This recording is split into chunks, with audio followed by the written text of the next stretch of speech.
Welcome back everyone. You may be in a position where you need to go ahead and clear some storage or make some more storage for some new PlayStation 5 games or apps or whatever that you want to do or install on your PlayStation 5. Now the process isn't extremely hard, but you just need to determine whether you have access to an external hard drive or an external SSD that you can actually put these specific games on. Now if you have, an older hard drive or something and you're not able to actually store any more data on it, then you might be in a weirder situation. So if you're able to go and purchase another SSD or hard drive, the best bet is to go ahead and store as many apps or as many games onto that external hard drive as possible. But if that's not a possibility, then obviously these other methods that I'm going to tell you is probably going to be a good way to go ahead and save some storage as well. So the very first thing to do is to obviously delete any external or extra games or apps that you're currently not using, and you'd be surprised by how big some of these games and apps are. So if you have a lot of demos saved on your console that you don't use anymore, or if you have a lot of whatever on your console, then the best thing to do would probably be to delete a lot of those things. And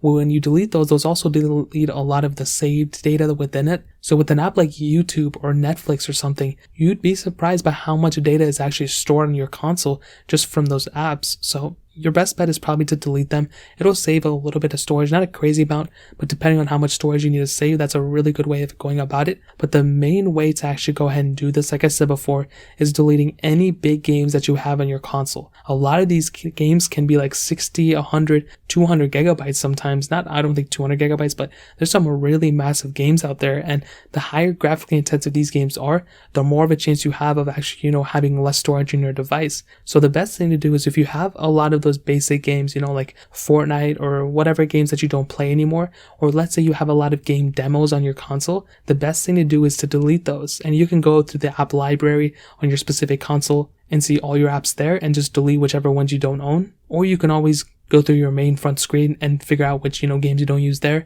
and delete those and then uninstall them from there. And when you uninstall those, like I said before, not only does it delete the actual game, but also deletes all that save data on your console as well. You can also delete a lot of your save data as well too, which is cool, but it's really up to you whether you want to use it or not. But like I said, the best thing to do, like I said before, is to move a lot of the data that you have on your console to an external hard drive. And for the most part, if you have a lot of PlayStation 4 games, those can actually be moved over to your PlayStation 5's hard drive, but it can also be moved to your PlayStation 5's external hard drive as well. So that's another super important thing that I would note, but that really pretty much covers it up for the most part. If you guys have any other questions or anything, let me know in the comment section below. Hit the like button, that would mean so much, but definitely hit that subscribe button. Every single subscriber that we get really does count, so it means so much if you guys can hit that. Also check out the other links down in the description as well. My Twitter, my Instagram, my other channels. More importantly than everything else, I love every single one of you guys. Hopefully I'll catch you guys in the next video. Peace out till then.